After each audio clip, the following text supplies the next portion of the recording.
We are going to see how are the instructions of a program gets executed by a computer. The user of a computer can achieve his or her task by writing a program that will be in a high-level language. This program is converted to a set of low-level instructions by a compiler. Then these instructions are converted into a binary form by an assembler. That is, it is converted into zeros and ones, since the computer can only process or it can only understand zeros and ones. This conversion is based on the instruction set designed for the particular computer. Such instructions in binary form, that is zeros and ones, are called instruction codes. An instruction code is a group of bits. We can say the instruction code is a group of bits that instructs the computer to perform a specific operation. The instruction code has a sequence of micro operations. That is, it is divided, you can say it is divided into parts. That is, the basic part is the operation code. The operation code of an instruction is a group of bits that define certain operations such as add, subtract, shift, complement, etc. But the operation must be performed on some data stored in processor registers or in memory. So the operation code must therefore specify not only the operation but also the location of operands and where the result will be stored.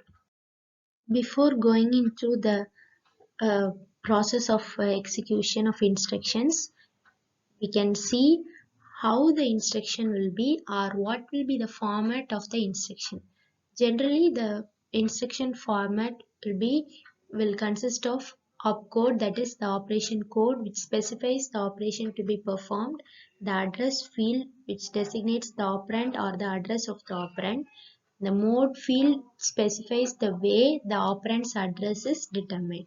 The example of an instruction can be like add R1, R2, R3, where the opcode is add and the R1, R2, R3 designates the registers or specifies the registers. Here the mode field is implicit, that is the address or the operand's address will be determined from the registers. That is, the mode field there are different types of modes that is explained later.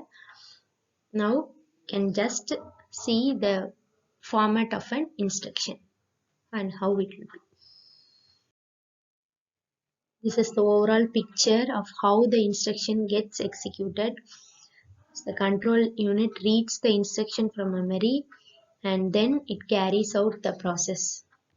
This is the detailed picture which shows the process of instruction execution, where the control unit takes the instruction code from the memory or the binary instructions from the memory and places it in the instruction register contained in it, and then it gives the control signals of what operation has to be performed by the ALU, and then ALU then performs the specified operation and the results are stored either in the register or the memory based on the information in the instruction.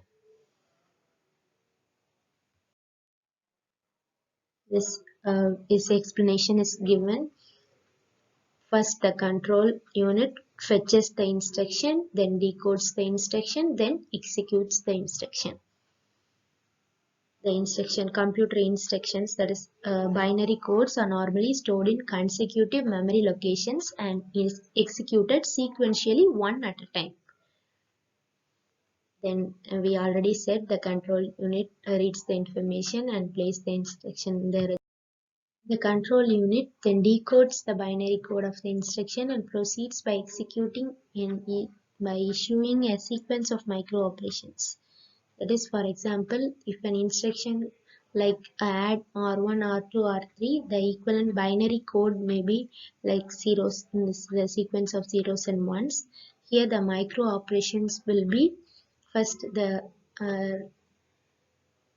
summing up of R2, that is the operands in R2 and R3 is done, and then the result will be stored in R1.